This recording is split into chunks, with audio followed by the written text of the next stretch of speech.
guys, and welcome back to my channel. If you're new here, my name is Valentina and I'm so excited to have you here with me today. If you're new, I want to invite you to subscribe to my channel if you haven't already. If you like lifestyle content, intentional living, and some other random stuff, because I just make videos about things that I love and I hope you love as well. Don't forget to subscribe, click in the button below that says subscribe, and I hope I see you very soon. So today we're making a second part of a video that I filmed last year. I'm gonna link the original up here in case you're interested in watching those other 5 things that are kind of unexpected that will help you save money. I know many people's goals is to save more money, to spend less money, to spend money in a more intentional way, and I am all into that. I agree. I think we should be more mindful of the way we spend our money. I think we should be more mindful in what we're putting our money into, and that also includes spending less money in things that we don't necessarily need or things that we could be doing in a different way. So that's what this video is about. Again, it's 5 unexpected ways to save money.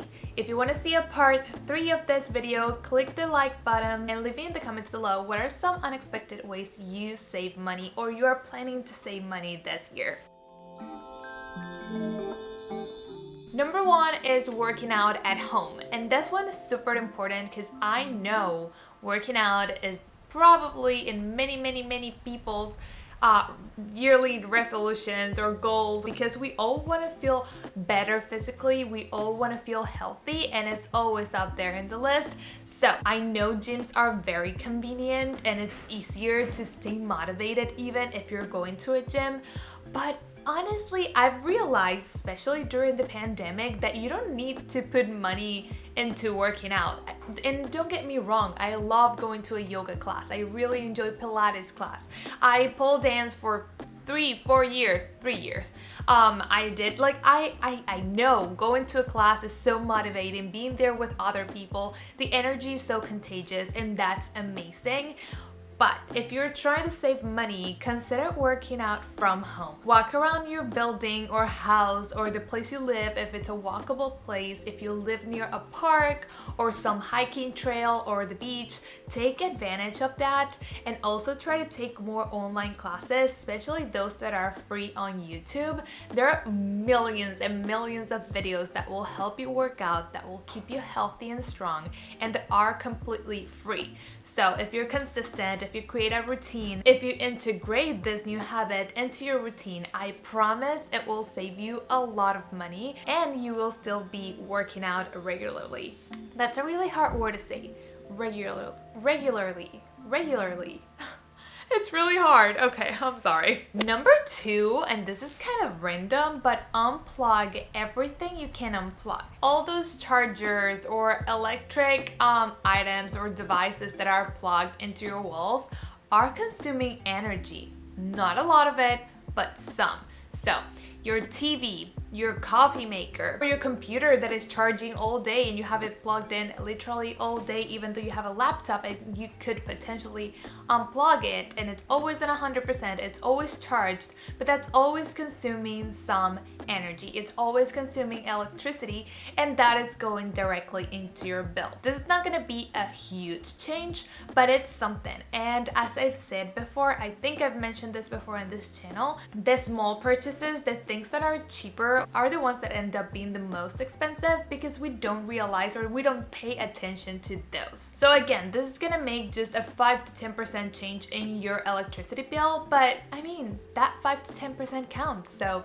unplug everything you can unplug and you'll save some extra money. Go on cheaper trips and cheaper weekend plans. I know, especially right now, that many of us are still working from home. We are crazy to go out, to make even like a small road trip and visit in different places in our cities during the weekend, and that is amazing. I'm all into getting to know your city, but I know this can get a little expensive, especially with restaurants or going to museums and parks where you have to pay for a ticket. Take advantage of those places that are free.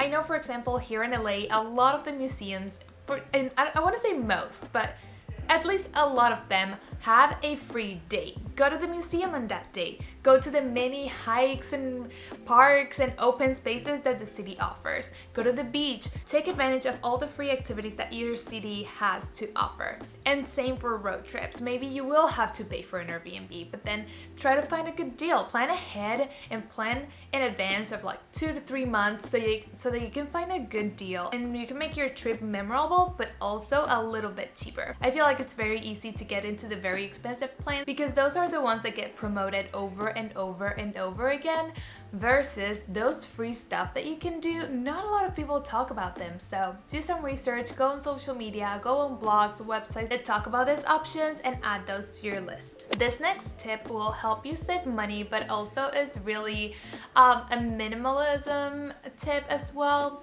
and it is not buying things you don't need. And it sounds very simple, it sounds very obvious, it sounds really easy, but it's not, because we live in a society that loves to promote stuff and that tries to sell us that happiness is equal to objects, and that is not true. So try to buy things that you actually need, that you're actually going to use, instead of accumulating a lot of things that you already have but that you felt the need to buy when you were in the store. And a little tip for this is always go to any type of store with a list and really make an effort to stick to that list instead of buying everything you think it's pretty or cute or that you might need someday at some point.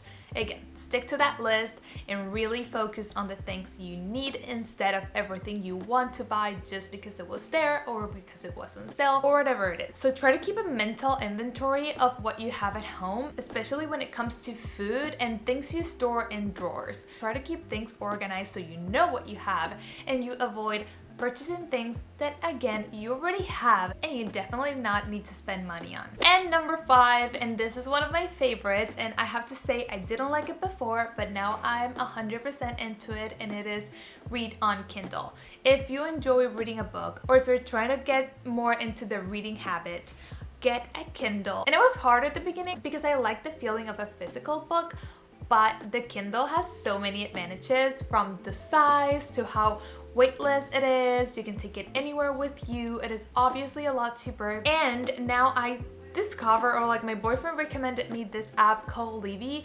and I'm using this app to get free books from my local library, and it is ebooks, so I have them on my Kindle and it is completely free. I pay $0 to get my books and I absolutely love that.